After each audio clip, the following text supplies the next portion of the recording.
Hi everyone, स्वागत है आपका अपने एप्लीकेशन साथ ही साथ अपने यूट्यूब चैनल क्रेजी पॉलिटेक्निक पे।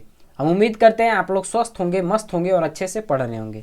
तो आज हम लोग एनर्जी कंजर्वेशन एंड ऑडिट का यूनिट फर्स्ट एनर्जी कंजर्वेशन जो हमारा है उसका एनर्जी कंजर्वेशन बेसिक, इसका हम लोग लेक्चर नंबर फर्स्ट बना रहे हैं, जिसमें कि हम लोग जानेंगे एनर्जी सिनेरियो के बारे में। उसी में हम लोग जानेंगे कि प्राइमरी एनर्जी सोर्स क्या होता है, सेकेंडरी एनर्जी सोर्स क्या होता है, फिर हम लोग जानेंगे कॉमर्शियल एनर्जी सोर्स क्या होता है, नॉन कॉमर्शियल एनर्जी क्या होता है, फिर हम लोग जानेंगे रिन्यूएबल सोर्स के बारे में, नॉन रिन्यूएबल सोर्स के बारे में, और सबसे लास्ट में हम लोग जानेंगे एनर्जी डिमांड एंड सप्लाई। तो एक ही लेक्चर में बहुत सारे इंपॉर्टेंट टॉपिक को यहाँ पर हम डील करेंगे। ये लेक्चर से आपको मिनिमम 4 मार्क्स के क्वेश्चन आपके एग्जाम में जरूर देखने को मिलेंगे। यहाँ पर हम लोग शुरू करते हैं अपने इस लेक्चर को और हम लोग चलते हैं अपने जो सेशन है उसमें। तो देखिए क्या कहता है कि सबसे पहले अगर बात करें एनर्जी कंजर्वेशन की बात कर रहे हैं तो सबसे पहली बात जो हमारा होता है वो एनर्जी का होता है कि एनर्जी होता क्या है। तो अभी तक आप लोग 10th 12th जहाँ भी अगर फिजिक्स पढ़ेंगे तो वहाँ पर आप लोग जरूर पढ़े होंगे कि the ability of doing work, कोई भी काम करने की जो क्षमता होती है वही हमारा एनर्जी होता है। कोई भी काम करने की जो एबिलिटी होती है, कैपेसिटी होती है, वही हमारी क्या होती है, एनर्जी होती है। लेकिन यहाँ पर हम लोग इंजीनियर हैं और हमारे लिए जो अभी हम पढ़ रहे हैं ये बेसिकली क्या है, तो हम लोग यहाँ पर एनर्जी को मशीन के रूप में देखेंगे कि मशीन, तो मशीन के द्वारा कोई भी काम जो वो मशीन करता है उसके करने की जो पोटेंशियल होता है वही हमारा एनर्जी होता है। तो मशीन के द्वारा कोई भी काम करने की जो क्षमता होती है, जो एबिलिटी होती है या उसकी जो पोटेंशियल होती है वही हमारी क्या कहलाती है, एनर्जी। इसका ऐसा यूनिट क्या होता है, तो इसका ऐसा यूनिट जूल होता है, जो कि आपको अच्छे से पता होगा। ठीक है, बात करें कि कोई भी देश, कैसे हम किसी भी देश को डेवलप्ड नेशन कहते हैं या अंडर डेवलप्ड कहते हैं या डेवलपिंग नेशन कहते हैं, तो उसका मेनली एक बेसिक जरिया हमारा होता है, बेसिक जो हम लोग एक स्टैंडर्ड लेकर चलते हैं वो हमारा एनर्जी को लेकर चलते हैं कि किस देश में पर कैपिटा एनर्जी कितना मिल रहा है, मतलब किसी देश में एक व्यक्ति को यूज करने के लिए कितना एनर्जी अवेलेबल है। उसी के अनुसार हम लोग जो है वो किसी भी देश को डेवलप्ड देश या फिर हम लोग कहते हैं कि डेवलपिंग है या फिर कहते हैं अंडर डेवलप्ड देश है। तो वही हमारा बेसिक एक रीजन यह भी होता है किसी भी देश को डेवलप्ड और अंडर डेवलप्ड में कैटेगराइज करने में। तो वही बात कहा, the ability of do work is known as energy, काम करने की क्षमता को हम लोग एनर्जी कहते हैं। The potential of doing work in any machine is known as energy, किसी भी मशीन के द्वारा काम करने की जो उसकी क्षमता होती है उसको हम लोग क्या कहते हैं, तो उसको हम लोग एनर्जी कहते हैं। बहुत ही बेसिक सारे पॉइंट लिखे गए हैं, आपको आसानी से समझ में आएंगे, कुछ ज़्यादा दिमाग लगाने की आपको आवश्यकता भी नहीं पड़ेगी, बहुत ही थ्योरी पेपर है, आसानी से आप लोग इसको कर लीजिएगा। बात वही कहें कि एनर्जी क्या है, तो energy is one of the major inputs for economic develop of any country, किसी भी कंट्री का इकोनॉमिक डेवलपमेंट में एनर्जी जो हमारा आता है वो मेजर रोल प्ले करता है। और किसी भी कंट्री को आइडेंटिफाई करने में कि वो डेवलप्ड कंट्री है या वो अंडर डेवलप्ड है या फिर डेवलपिंग कंट्री है, वो भी हम एनर्जी के थ्रू करते हैं। वही हमारा कहता है India per capita energy and electricity consumption are less, India का जो पर कैपिटा एनर्जी इलेक्ट्रिसिटी कंजम्पशन होता है वो लेस होता है 1/10 ऑफ डेवलप्ड कंट्री, जो डेवलप्ड कंट्री है उसका 1/10 है, मतलब जो डेवलप्ड कंट्री जैसे अमेरिका हो गया, चाइना हो गया, ये सब का जो पर कैपिटा एनर्जी कंजम्पशन है, मतलब प्रति व्यक्ति द्वारा यूज किए जाने वाली एनर्जी का जो रेट है वो हमारे इंडिया जो हमारा है उसके कंपेरिजन में 1/10 है, मतलब 1/10वां हिस्सा है। मतलब अमेरिका में अगर किसी व्यक्ति को 100 यूनिट मिल रहा है यूज करने के लिए एक मंथ में, तो हमारे यहाँ इंडिया में क्या है कि उस व्यक्ति को 10 यूनिट ही सिर्फ मिलेगा, मतलब 1/10 ओवरऑल हमारा होता है। तो वही कहता है India's per capita energy and electricity consumption are less than 1/10 of the developed country per capita consumption. So to improve the quality of life of Indian citizen के लाइफ को इम्प्रूव करने के लिए, उसके क्वालिटी को इम्प्रूव करने के लिए there is no doubt per capita energy consumption has to increase. अगर आप चाहते हैं कि भारत का जितने भी व्यक्ति हैं उसके क्वालिटी को इम्प्रूव कर सके, तो उसके लिए आपको एनर्जी कंजम्पशन जो है वो पर कैपिटा वो आपको इंक्रीज करना होगा। तो हमारे देश धीरे धीरे एनर्जी को जनरेट करने में इसके वैल्यू को बढ़ा रहा है, जिससे कि हमारे जो देश के सभी नागरिक हैं उनको एक प्रॉपर जो एनर्जी है उसको डिलीवर हो सके और वो अपने ग्रोथ में उसका उपयोग कर सकें। इसका बेसिक सा एग्जांपल ये आप समझिए कि आज से 8 से 9 साल पहले, 10 साल पहले, 8 से 9 साल 10 साल पहले आप लोग जाइए तो क्या देखते थे कि हमारे गांव में बिजली जो था वो बहुत मुश्किल से 1-2 घंटा आता था। तो उस समय हमारा देश का पर कैपिटा एनर्जी कंजम्पशन बहुत ही कम था। अब क्या हुआ, जैसे जैसे साल बीतते गया, अभी क्या है कि अभी कोई भी ऐसा गांव नहीं है जहां पर कि मिनिमम 8 से 10 घंटा बिजली नहीं होता है। तो ये क्या हो गया कि पर कैपिटा जो एनर्जी कंजप्शन है इंडिया के लोगों का, वो धीरे धीरे बढ़ाया जा रहा है। जैसे जैसे हमारे नए नए पावर प्लांट, पावर स्टेशन हमारे बैठ रहे हैं, उसी तरीके से जो जो हमारा रिक्वायरमेंट है एनर्जी का, जितना रिक्वायरमेंट है उतना हमारा फुलफिल हो रहा है। एनर्जी सबसे इंपॉर्टेंट रोल प्ले करता है किसी भी देश का ग्रोथ में। जितना जिसके पास एनर्जी होता है उतना ही वो ग्रोथ कर पाता है, उतना ही ज़्यादा वो देश का जो इंडस्ट्री सेक्टर है, इंडस्ट्रियल सेक्टर है, वो हमारा ग्रोथ कर पाता है। तो ये बेसिक सी बात आपको समझ में आ ही गई होगी। एनर्जी, बेसिकली एनर्जी का उपयोग हमारे जितने भी मशीन है उसको चलाने के लिए एनर्जी की आवश्यकता होती है। तो जब हमारे पास एनर्जी ही नहीं होगी तो हम मशीन को ऑपरेट कैसे करेंगे। और ये भी आपको बताए हैं कि जो हमारा किसी भी काम को अगर आप मैनुअली करते हैं उसके जगह पर आप मशीन से करते हैं तो मशीन से किया हुआ काम जो हमारा होता है वो ज़्यादा इफेक्टिव होता है, ज़्यादा क्वालिटी वाइज होता है और जल्दी प्रोडक्शन होता है। तो उसके लिए मशीन का रिक्वायरमेंट है, और जब तक हमारे पास एनर्जी नहीं होगा तो हमारा मशीन नहीं ऑपरेट कर पाएगा। तो ये हमारा मोस्ट इंपॉर्टेंट रोल प्ले करता है। यहाँ तक में किसी को कोई दिक्कत नहीं होना चाहिए। बात करें आगे हमारे, क्या कहता है कि at global level per capita income of countries directly proportional to the per capita energy consumption. अगर ग्लोबल लेवल की बात करें तो पर कैपिटा इनकम जो होता है किसी भी कंट्री का जो पर कैपिटा इनकम, मतलब प्रत्येक व्यक्ति का जो इनकम होता है, पर कैपिटा इनकम जो होता है वो डायरेक्टली प्रोपोर्शनल होता है कि उस देश में कितना एनर्जी कंजप्शन है पर कैपिटा में, मतलब प्रति व्यक्ति के द्वारा कितना एनर्जी कंज्यूम किया जा रहा है, कितना एनर्जी का वहां पर कंजप्शन है, वो वही हमारा बता पाता है कि उस देश का, अगर ग्लोबल लेवल पर देखें तो उस देश का हमारा पर कैपिटा इनकम क्या होता है। मतलब ये ग्लोबली पर लेते हैं ना, मतलब पूरा विश्व पर अगर लेकर चलते हैं तब ये हमारा होता है। तो यहाँ तक आपको एनर्जी और एनर्जी सिनेरियो के बारे में थोड़ा सा आपको पता चल गया होगा। अब जो हम लोग पढ़ेंगे वो क्लासिफिकेशन ऑफ एनर्जी के बारे में पढ़ेंगे कि एनर्जी को हम लोग कितने टाइप में क्लासीफाई किए हैं। तो ओवरऑल यहाँ पर हम लोग जो देखेंगे वो 3 तरीके से एनर्जी को क्लासीफाई किए हैं। पहला हमारा एनर्जी का जो क्लासिफिकेशन है वो हमारा प्राइमरी एनर्जी सोर्स और सेकेंडरी एनर्जी सोर्स के रूप में है। दूसरा हमारा जो है वो कॉमर्शियल और नॉन कॉमर्शियल एनर्जी सोर्स के रूप में है, और तीसरा हमारा renewable and non renewable energy source के रूप में है। तो हमारे सिलेबस में जो पढ़ना है वो प्राइमरी एंड सेकेंडरी सिर्फ पढ़ना है, लेकिन बेसिक सी जानकारी हम लोग ये भी ले लेंगे कि कॉमर्शियल क्या होता है, नॉन कॉमर्शियल क्या होता है, रिन्यूएबल और नॉन रिन्यूएबल के बारे में आप लोग जरूर जानते होंगे, क्योंकि ये जो टॉपिक है वो आपको पावर जनरेशन जब आप लोग थर्ड सेम में पढ़े होंगे तो वहाँ पर आपको बताया गया होगा। बात कर ले हम लोग प्राइमरी एनर्जी की कि प्राइमरी एनर्जी क्या होता है। तो वैसा एनर्जी जो हमको डायरेक्टली नेचर से मिल जाता है वो एनर्जी हमारा प्राइमरी एनर्जी होता है। मतलब क्या हुआ कि वैसा एनर्जी जो हमको नेचर जो है वो डायरेक्टली हमको दे देता है, वो एनर्जी हमारा होता है प्राइमरी एनर्जी। जैसे कि हमारा कोल हो गया, सन का लाइट हो गया, उसके बाद फिर हमारा हाइड्रो जो हम जल का उपयोग करके बनाते हैं बिजली, वो हमारा हो गया। मतलब ओवरऑल जितने भी है, ऑयल हो गए, कोल हो गए, गैस हो गए, बायोमास हो गए, ये सब जो हमारा होता है वो प्राइमरी सोर्स ऑफ एनर्जी होता है। इसी में अगर बात करें हम लोग सेकेंडरी सोर्स ऑफ एनर्जी का, तो जो प्राइमरी का यूज करके, प्राइमरी का जो हम लोग ट्रांसफॉर्मेशन करते हैं उसके बाद जो एक नया एनर्जी का हम लोग प्रोडक्शन करते हैं वो एनर्जी हमारा सेकेंडरी एनर्जी कहलाता है। बहुत ही बेसिक सी बात है। प्राइमरी एनर्जी क्या है, तो जो नेचर के द्वारा डायरेक्टली हमें मिलता है और उसका हम लोग डायरेक्टली यूज करते हैं वो हमारा प्राइमरी एनर्जी सोर्स, मतलब प्राइमरी सोर्स ऑफ एनर्जी है। जैसे कि कोयला क्या है कि हम लोग डायरेक्टली उसको जलाकर उसके एनर्जी पर हम लोग खाना बना सकते हैं, तो ये हमारा क्या हो गया, पहला सोर्स। तो ये हमारा हो गया प्राइमरी एनर्जी।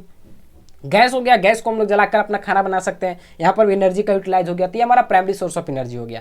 वहीं पर हम लोग कोल को जलाकर उसका जो हीट है उससे हम लोग पानी को गर्म करके उससे स्टीम को बनाकर टरबाइन पर ले जाकर टरबाइन को रोटेट करवाते हैं। रोटेट करवाने के बाद हमारा इलेक्ट्रिसिटी जो प्रोड्यूस हो रहा है, ये जो हमारा हुआ ये हमारा सेकेंडरी एनर्जी हुआ। समझ में आपका आ गया कि प्राइमरी के मदद से उसके एनर्जी को ट्रांसफॉर्म करके एक नया एनर्जी को बनाने का जो प्रक्रिया होता है वो हमारा सेकेंडरी सोर्स ऑफ एनर्जी के अंतर्गत आता है। बहुत ही अच्छे से आपको ये दोनों टॉपिक समझ में आ गया होगा, आसानी से इसके बारे में आप लिख सकते हैं। तो बात क्या कहता है कि it is the type of energy source which is stored in nature, जो कि हमारा नेचर में स्टोर्ड होता है। Some common primary energy sources जो हमारा है वो क्या है, कोल है, ऑयल है, नेचुरल गैस है, बायोमास है। बायोमास मतलब क्या हुआ, सचेज लकड़ी, जो हमारा वुड होता है वो हमारा बायोमास के अंतर्गत में आता है। Some other primary energy sources are available including nuclear from radioactive substance. Radioactive substance के द्वारा जो न्यूक्लियर एनर्जी निकलता है वो भी हमारा प्राइमरी सोर्स ऑफ एनर्जी के अंतर्गत आता है। थर्मल एनर्जी स्टोर्ड इन अर्थ, अर्थ के द्वारा जो हमारा, अर्थ के जब हम गहराई में जाते हैं तो वहाँ पर भी हमारा हीट मिलता है, वो जो हमारा हीट होता है थर्मल एनर्जी होता है, वो भी हमारा प्राइमरी सोर्स ऑफ एनर्जी है, क्योंकि उसका हम लोग डायरेक्टली यूटिलाइज कर रहे हैं। उसके बाद हमारा कहता है stored in earth interior and potential energy due to earth. Earth का जो पोटेंशियल एनर्जी होता है उसका हम लोग उपयोग करते हैं। Potential energy due to earth gravity के कारण जो उसका पोटेंशियल एनर्जी होता है, इसका भी जो हम लोग उपयोग करते हैं, ये भी हमारा प्राइमरी सोर्स ऑफ एनर्जी के अंतर्गत आता है। बात करें सेकेंडरी सोर्स ऑफ एनर्जी के अंतर्गत, तो क्या कहें कि प्राइमरी को जो हम लोग कन्वर्ट करके उसको हम लोग ट्रांसपोर्टेबल बनाते हैं, वो हमारा एनर्जी सोर्स जो होता है वो सेकेंडरी एनर्जी सोर्स होता है। तो वही कहता है कि when we convert primary energy into transportable from it is known as secondary energy. जब हम लोग प्राइमरी एनर्जी सोर्स को ट्रांसपोर्टेबल बना देते हैं, तब वो हमारा energy source secondary energy source होता है। एज फॉर एग्जाम्पल क्या है कि when we burn coal in a power plant में जब हम लोग कोल को जलाते हैं टू प्रोड्यूस इलेक्ट्रिसिटी को प्रोड्यूस करने के लिए, तो यहाँ पर जो इलेक्ट्रिसिटी आपका है वो सेकेंडरी एनर्जी है। फिर कहता है electricity is form by secondary energy, electricity जो हमारा फॉर्म होता है वो सेकेंडरी एनर्जी के द्वारा होता है। मतलब इसी में जो हम लोग कोल को बर्न किए, वहाँ से फिर स्टीम बना, स्टीम से हम लोग मतलब पानी को गर्म किया, स्टीम बना, स्टीम को टरबाइन पर डाले, टरबाइन रोटेट हुआ, उससे हमारा अल्टरनेटर कनेक्टेड था, अल्टरनेटर रोटेट हुआ, तो वहाँ पर से हमारा इलेक्ट्रिसिटी प्रोड्यूस हुआ, और ये जो इलेक्ट्रिसिटी हुआ ये हमारा सेकेंडरी सोर्स ऑफ एनर्जी हुआ। ठीक है, कोई दिक्कत नहीं है। इसका हम लोग एक डायग्राम लिए हैं जिसमें कि आपको अच्छे समझ में आ जाएगा कि प्राइमरी कहाँ तक है और सेकेंडरी हमारा कहाँ तक है। Secondary energy include liquid fuel, इसमें हमारा लिक्विड फ्यूल भी आता है, जैसे गैसोलीन हो गया, डीजल हो गया, ये सब भी हमारा हो गया जो हमारा सेकेंडरी एनर्जी सोर्स में, इसके द्वारा जो हम लोग इलेक्ट्रिसिटी और हीट को प्रोड्यूस करते हैं, तो यहाँ पर इलेक्ट्रिसिटी और हीट जो हमारा हो गया वो सेकेंडरी एनर्जी सोर्स हो गया। तो बहुत ही अच्छे से आपको प्राइमरी और सेकेंडरी एनर्जी सोर्स के बारे में पता चल गया होगा। अब बात कर लेते हैं, एक हम लोग पूरा डायग्राम ले लिए हैं जिससे कि हम लोग समझेंगे कि प्राइमरी एनर्जी क्या है, सेकेंडरी एनर्जी क्या है, फाइनल एनर्जी क्या है, यूजफुल एनर्जी क्या है। तो यहाँ पर बहुत ही अच्छे से आपको समझ में आएगा, बहुत ही मजेदार टॉपिक है। प्राइमरी एनर्जी में क्या होता है कि हम लोग रॉ मटेरियल का उपयोग कर लेते हैं डायरेक्टली। यहाँ पर जब इसको हम वर्न करते हैं या किसी तरीके से इसको हम जब यूटिलाइज करते हैं, तो वहाँ पर हमारा कुछ लॉसेस होता है। ये लॉसेस के बाद हमारा ये सेकेंडरी एनर्जी में कन्वर्जन होता है। जैसे कि आप समझे, पहले यहाँ तक के टेबल को हम समझते हैं, तो क्या समझे, कोल लिए, कोल को हम लोग जलाएं, हमारा पावर प्लांट में जलाएं, तो जब कोल को जलाएंगे तो 100% एनर्जी का हम लोग यूटिलाइज तो नहीं कर पाएंगे, कुछ ना कुछ एनर्जी हमारा वेस्टेज होगा। तो यहाँ पर अगर हमारा इसमें एनर्जी ओवरऑल मान लेते हैं कि 100 जूल का इसमें एनर्जी देने का क्षमता था, तो यहाँ पर आने के साथ हमारा ये जो कोल है वो कोल के द्वारा 90 या 80 के बीच में हमारा एनर्जी मिला। ठीक है, यहाँ एनर्जी जब मिला, अब इसको जो हम लोग है वो फाइनली डिलीवर करेंगे, तो डिलीवर करने में भी तो हमारा लॉसेस होगा, ट्रांसमिशन और डिस्ट्रीब्यूशन लॉसेस जो हमारे होंगे इसमें। तो ये ट्रांसमिशन और डिस्ट्रीब्यूशन लॉसेस के बाद यहाँ पर हमारा अगर 80 बचा या 90 बचा, तो यहाँ पर जाकर हमारा 70 जूल को ओवरऑल एनर्जी बचेगा, अगर इस तरीके से हम देखें तो। अब यहाँ पर के बाद भी हमारा जो है वो घर में हम उसको यूटिलाइज करेंगे, बल्ब जलाने में, टीवी जलाने में, तो वहाँ तक लाने में भी उसका हमारा कुछ एनर्जी लॉसेस होगा। तो कहता है कि losses from in efficient application, जैसे बल्ब और इंजन जनरेटेड हीट, हमारा जो हीट जनरेट होगा या बल्ब में जो हमारा रेजिस्टेंस, ओवरऑल समझिए कि कुछ ना कुछ तो लॉसेस होगा हमारे घर के आने के बाद। तो यहाँ पर भी हमारा देखिए लॉसेस होगा, उसके बाद जो हमारा मिलेगा वो हमारा यूजफुल एनर्जी मिलेगा। मतलब कि प्राइमरी में अगर 100 कैलोरी हमारा एनर्जी है, 100 जूल हमारा एनर्जी है, तब उस केस में यहाँ पर हमारा आते आते ये 70 से 60 हमारा सिर्फ बचता है, बाद बाकी हमारा जो है वो लॉसेस हो जाता है। यही लॉसेस को कम करके हम लोग एनर्जी को कंजर्व कर सकते हैं। और उसके बाद एक चीज़ और हम क्या कर सकते हैं कि प्रॉपर यूज अगर हम कर ले, हमारे जो भी अप्लायंसेज है उसका अगर हम प्रॉपर यूज कर ले, तब भी हमारा एनर्जी का कंजर्वेशन, मतलब एनर्जी को हम लोग कंजर्व करके रख सकते हैं, एनर्जी को कंजर्व कर सकते हैं। पहला तो ये कि हम लोग लॉसेस को कम करें, किसी भी तरीके से कोशिश करें कि लॉसेस कम से कम हो। और दूसरा जो हमारा है, जो जितना यूटिलाइज हमारा, जितना हमारा रिक्वायरमेंट है उसी के अनुसार हम लोग जो है वो अपने अप्लायंसेज का उपयोग करें, तब भी हमारा एनर्जी बच जाता है।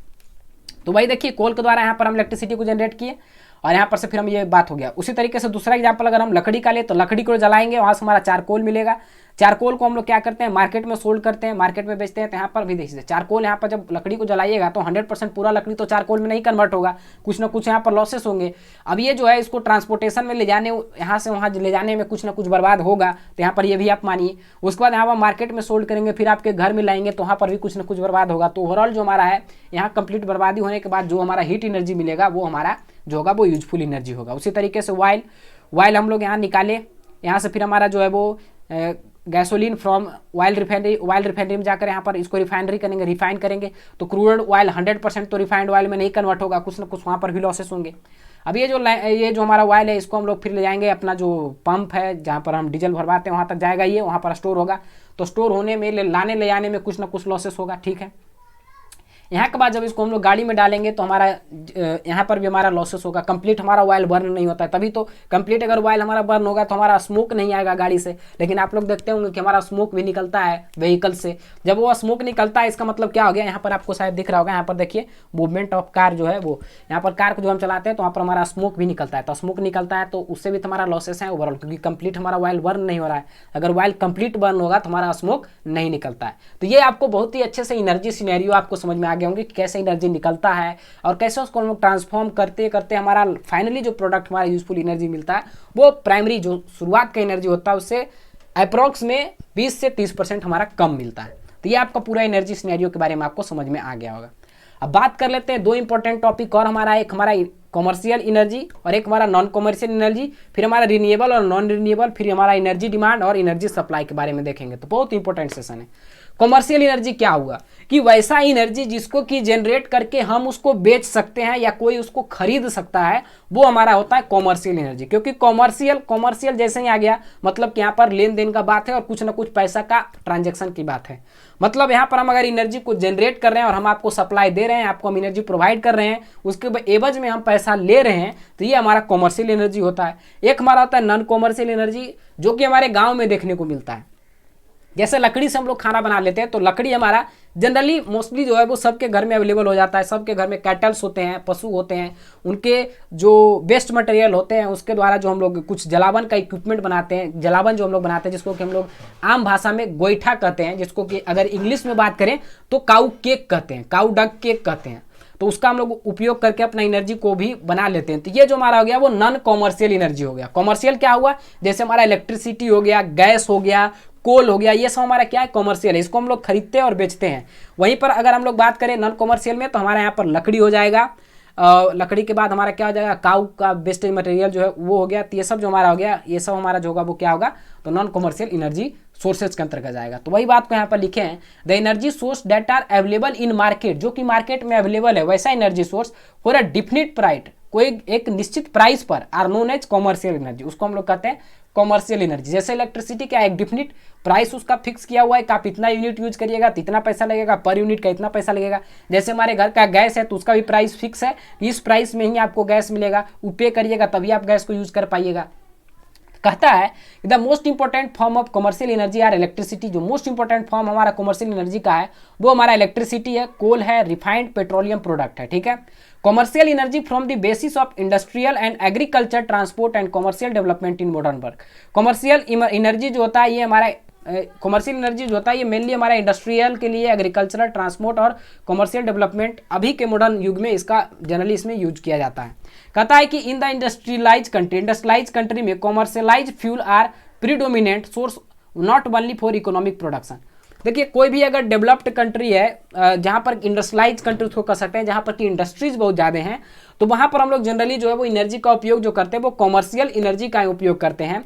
हमारा इकोनॉमिक प्रोडक्शन मतलब ये कमर्शियल एनर्जी जो होता है वो मोस्ट इंपॉर्टेंट एनर्जी वहाँ पर हमारा होता है for economic production, not only for economic production, economic production के लिए सिर्फ नहीं but also for many house hold task for general population. General population जो हमारे होते हैं बड़े बड़े जो इंडस्ट्रियलाइज होते हैं, जैसे दिल्ली हमारा हो गया, मुंबई हो गया, तो यहाँ पर क्या है कि हमारा इलेक्ट्रिसिटी का जो हम लोग वहाँ पर जो सप्लाई कर रहे हैं वो कॉमर्शियल रूप में तो कर ही रहे हैं, इंडस्ट्रीज में तो उसका उपयोग हो ही रहा है इकोनॉमिक जनरेट करने के लिए, लेकिन साथ के साथ उसका हम लोग जो घर का हमारा यूज है जनरल पॉपुलेशन के लिए भी वहाँ पर हम लोग इस एनर्जी का उपयोग कर लेते हैं। जैसे इलेक्ट्रिकल एनर्जी का उपयोग करके हम लोग अपने घर का लाइट को जला सकते हैं, साथ ही साथ हम लोग पानी को गर्म कर सकते हैं, अपना खाना को बना सकते हैं, इलेक्ट्रिक जो हमारा इंडक्शन होता है उसके थ्रू। तो क्या कहा कि कॉमर्शियली हम लोग कॉमर्शियल इंडस्ट्रियल सेक्टर में हम लोग उसको यूज कर लेते हैं मशीन को चलाने के लिए भी, साथ ही साथ हमारा उस एरिया का जो भी पॉपुलेशन होता है उसमें भी हम इसको डिस्ट्रीब्यूट करके उनका जनरल पर्पस जो होता है, जनरल पॉपुलेशन का जो पर्पस होता है एनर्जी का, उसको भी हम लोग फुलफिल कर देते हैं। बात करें इसके एग्जांपल की तो हमारा कॉमर्शियल में इलेक्ट्रिसिटी आता है, लिग्नाइट आता है, कोल आता है, ऑयल, नेचुरल गैस, ये सब जो हमारा है वो कॉमर्शियल एनर्जी सोर्स है। नॉन कॉमर्शियल एनर्जी सोर्स की बात किया जाए तो क्या कहता है, मज़ा आ रहा होगा आपको, बहुत ही इंपॉर्टेंट और मज़ेदार सेशन है, थोड़ा सा लेंदी है, थ्योरी है लेकिन कुछ है नहीं इसमें। कहता है कि नॉन कॉमर्शियल एनर्जी क्या है तो कहता है the energy source that are not available in commercial market, जो कॉमर्शियल मार्केट में अवेलेबल नहीं होता है वैसे एनर्जी सोर्स को हम लोग क्या कहते हैं, तो नॉन कॉमर्शियल एनर्जी सोर्स कहते हैं। फॉर प्राइस, प्राइस के लिए and classified as non commercial energy, उसी को हम लोग नॉन कॉमर्शियल एनर्जी कहते हैं। मतलब ऐसा एनर्जी का सोर्स जो कॉमर्शियल मार्केट में प्राइस पर, कुछ पैसे पर अवेलेबल नहीं हो, वो एनर्जी हमारा नॉन कॉमर्शियल एनर्जी होता है। कहता है non commercial energy source include fuel such as firewood, non commercial energy में जो हमारा फ्यूल यूज होता है वो हमारा फायरवुड हो गया, कैटल डग हो गया, एग्रीकल्चर बेस्ड हो गया, which are traditionally gathered and not brought at price used specially in rural household. देखिए मतलब इसमें आप लोग बहुत ही अच्छे से, जो गांव में कभी ना कभी गए होंगे, गांव से बिलोंग करते हैं, वो अच्छे से समझ सकते हैं। गांव में क्या होता है कि हमारा फायरवुड जो हमारा लकड़ी होता है, पेड़ का लकड़ी, उससे हमारा जनरली खाना बन जाता है। कैटल डग के द्वारा जो काऊ केक बनाते हैं या जिसको हम लोग गोईठा कहते हैं अपने जनरल भाषा में, उसका भी हम लोग उपयोग कर लेते हैं। एग्रीकल्चर बेस्ड में क्या होता है, तो जो सरसों का डांट होता है या फिर जो हमारा अरहर का जो डांट होता है उसका उपयोग करके भी हम लोग जलावन के रूप में उसका उपयोग करते हैं। बहुत सारे लताएं जो होती है उसको भी सुखाकर हम लोग उसका जलावन के रूप में यूज करते हैं। तो वहाँ पर हमारा एनर्जी का क्या है कि वहाँ पर हम उस एनर्जी को लेने के लिए बताइए जो हमारे जैसे राई का या सरसों का जो वो जो पेड़ का सूखा हुआ पार्ट होता है उसको क्या हम लोग परचेज करते हैं, हमारे घर में इजीली अवेलेबल हो जाते हैं, तो उसका उपयोग करके हम लोग एनर्जी का यूज़ कर लेते हैं। मतलब ये जो हमारा एनर्जी सोर्स हुआ जहाँ पर कि हम पैसा ना देकर लेकर, देन लेन पैसा का नहीं होता है, वहाँ पर उस तरीके का एनर्जी का जो हम लोग यूटिलाइज करते हैं वो हमारा नॉन कॉमर्शियल एनर्जी है। तो बहुत ही बेसिक से जो गाँव से होंगे उनको हल्का सा दिक्कत नहीं होगा समझने में, अच्छे से वो समझ गए होंगे। कहता है they are also called traditional fuel, इसको हम लोग ट्रेडिशनल फ्यूल भी कहते हैं। Non commercial energy is often ignored in energy accounting. Energy जो नॉन कॉमर्शियल एनर्जी होता है इसको हम लोग एनर्जी काउंटिंग में, जो एनर्जी का काउंटिंग करते हैं उसमें हम लोग इसको इग्नोर ही करके चलते हैं। इसका एग्जांपल क्या है, firewood, agro based in rural area, solar energy और वाटर हीटिंग। वाटर हीटिंग जो हम लोग सोलर एनर्जी का उपयोग करते हैं, इसमें क्या है, जनरली सोलर तो हमारे फ्री ऑफ कॉस्ट मिल रहा है।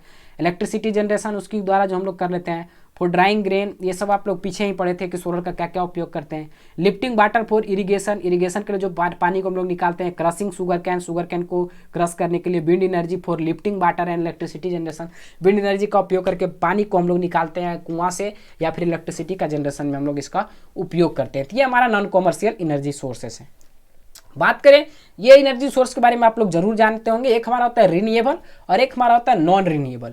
रिन्यूएबल मतलब वैसा एनर्जी सोर्स जिसको कि हम लोग पुनः प्राप्त कर सकते हैं। नॉन रिन्यूएबल मतलब वैसा एनर्जी सोर्स जिसको कि हम लोग बार बार प्राप्त नहीं कर सकते, जो नेचर में लिमिटेड है, लिमिटेड मात्रा में है, जो कि आज नहीं तो कल कभी ना कभी वो खत्म हो जाएगा, वो हमारा नॉन रिन्यूएबल होता है। जो हमारा खत्म नहीं होने वाला है वो हमारा रिन्यूएबल सोर्स ऑफ एनर्जी है।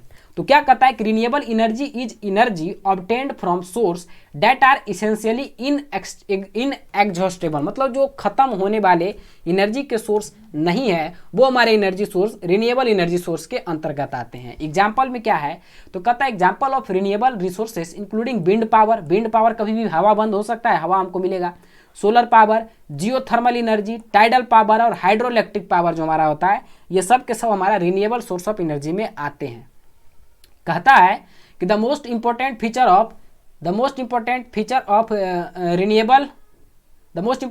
Of renewable energy is that it can be utilise without the releasing harmful pollution. बहुत ही अच्छा बात कहा कि ये आप लोग खुद भी देखते होंगे कि जो हम लोग रिन्यूएबल सोर्स ऑफ एनर्जी का उपयोग करते हैं तो किसी भी तरीके का हम लोग जो है वो पॉल्यूशन नहीं फैलाते हैं, इन्वायरमेंट को पॉल्यूट नहीं करते हैं, किसी भी तरीके का हार्मफुल गैसेस, हार्मफुल मटेरियल का रिलीज यहाँ पर नहीं होता है। जैसे विंड का उपयोग करते हैं तो यहाँ पर कहाँ पर कुछ होगा, सोलर में किसी तरीके का कोई पॉल्यूशन नहीं है, जियोथर्मल में किसी तरीके का कोई पॉल्यूशन नहीं है, टाइडल में कोई पॉल्यूशन नहीं है, हाइड्रो पावर में किसी तरीके का कोई पॉल्यूशन नहीं है। लेकिन वहीं पर अगर हम बात कर ले नॉन कॉमर्शियल या नॉन रिन्यूएबल एनर्जी सोर्सेस का, तो वहाँ पर आप क्या देखते हैं कि जनरली इस केस में हमारा जो है वो पॉल्यूशन क्रिएट होता है। जैसे कोयला को जलाएंगे तो धुआं निकलेगा ही निकलेगा, तो वो हमारा पूरा इन्वायरमेंट को गंदा कर सकता है, गंदा कर ही देता है, कर क्या सकता है, कर देता है। लेकिन एक और बड़ी इंपॉर्टेंट बात है कि रिन्यूएबल सोर्स ऑफ एनर्जी से जनरली हम लोग हाई एनर्जी में पावर को जनरेट नहीं कर पाते हैं। वहीं अगर हम नॉन रिन्यूएबल की बात करें तो इसके उपयोग से हम लोग जो है वो हाई एनर्जी सोर्सेस का मतलब हाई एनर्जी को हम लोग जनरेट कर सकते हैं। इसीलिए हमारे देश में बेसिकली इंडिया में जनरली जो इलेक्ट्रिसिटी प्रोड्यूस हो रहा है वो थर्मल पावर प्लांट से ही हो रहा है, क्योंकि इसमें जो है वो ज़्यादा अमाउंट पर हमारा इलेक्ट्रिसिटी का प्रोडक्शन हो पाता है एज कंपेरिजन टू मतलब जो अदर हमारा पावर जनरेशन प्लांट है। तो क्या कहता है कि non renewable energy is that conventional fossil fuel such as coal, oil, gas which are likely to be deplete with time, जो कि टाइम के साथ खत्म हो जाएगा, वो सब एनर्जी सोर्सेस हमारा नॉन रिन्यूएबल एनर्जी सोर्स के अंतर्गत आता है। देखिए अगर इसका आपको कहीं कहीं पर अगर आपको नहीं दिख पा रहा है तो इसका पीडीएफ आपको हम प्रोवाइड करेंगे और यहाँ पर अच्छे से आपको डिक्टेट कर पा रहे हैं तो उस डिक्टेशन को आप अच्छे से सुनिए और अच्छे से समझने का कोशिश करिए। बाद बाकी नेक्स्ट लेक्चर से आपका वो फीचर्स इसमें कुछ हम सेटिंग कर देंगे, वो सेटिंग थोड़ा गड़बड़ हो गया है तो उसको हम लोग अपना फिगर को अपना फोटो जो है वो हमारा हट जाएगा, वो अगला सेशन हो जाएगा। इस सेशन में अभी आप लोग यहीं तक इसको अच्छे से समझिए। तो क्या कहता है हमारा नेक्स्ट टॉपिक है एनर्जी डिमांड। एनर्जी डिमांड क्या होता है तो ये आपको खुद ही समझ में आ रहा होगा कि कितना एनर्जी यूज में है, कितना एनर्जी यूज होने वाला है, वो हमारा एनर्जी डिमांड होता है। कहता है कि energy demand is termed use to describe consumption of energy by human activity.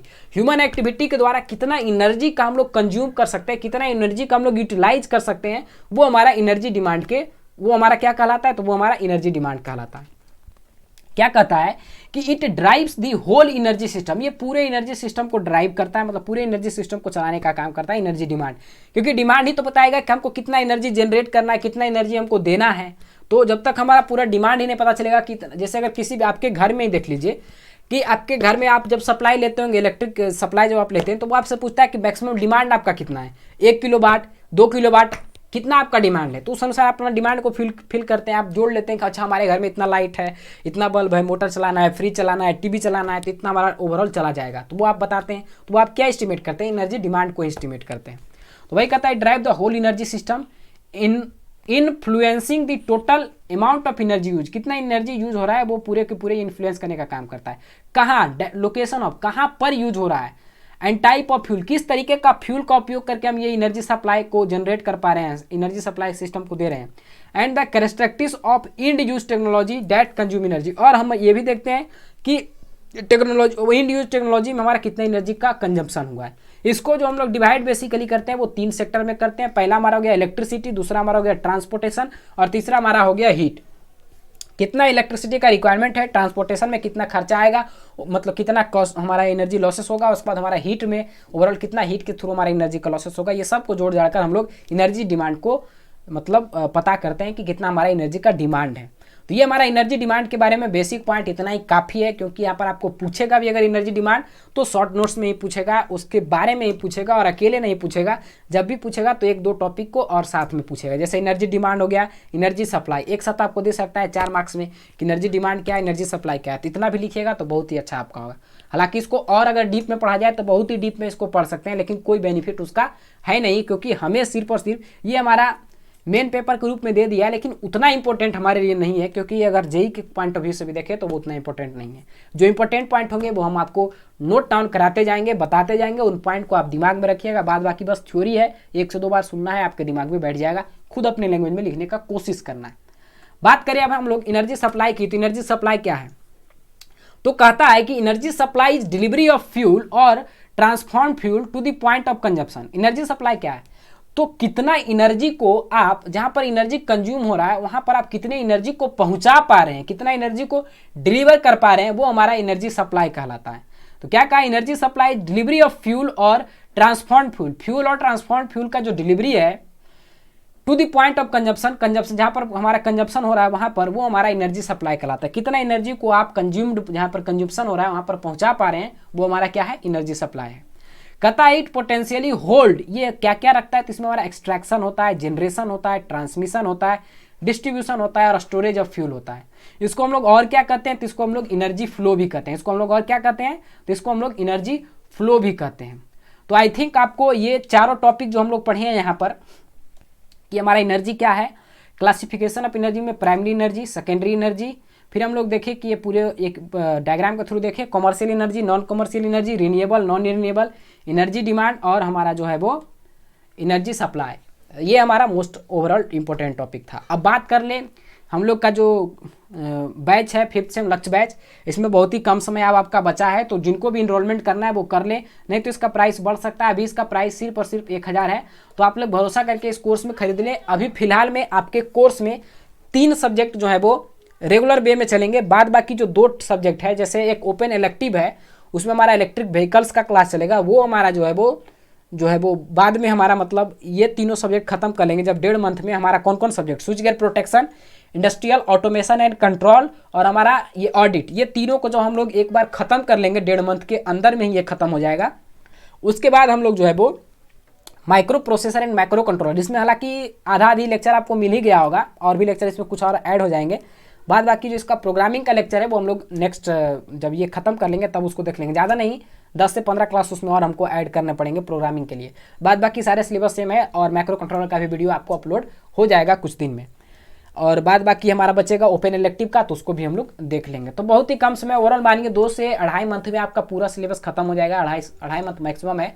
उसके बाद आप लोग आसानी से रिवाइज करते रहिएगा। हम ये पूरा आपको गारंटी दे रहे हैं कि आपको टेस्ट हम अगर कहें कि करवाएंगे तो करवाएंगे, नहीं तो आप 4th सेम का बैच में भी जाकर देख सकते हैं। वहाँ पर कंप्लीट टेस्ट बोले हैं तो टेस्ट हम करवाए हैं। 6th सेम का बैच जाकर देख सकते हैं, वहाँ पर भी हम टेस्ट को प्रोवाइड किए हैं। जो लोग कहते हैं कि टेस्ट प्रोवाइड नहीं किया जा सकता है, वो सब कुछ किया जा सकता है अगर आप चाहें तो।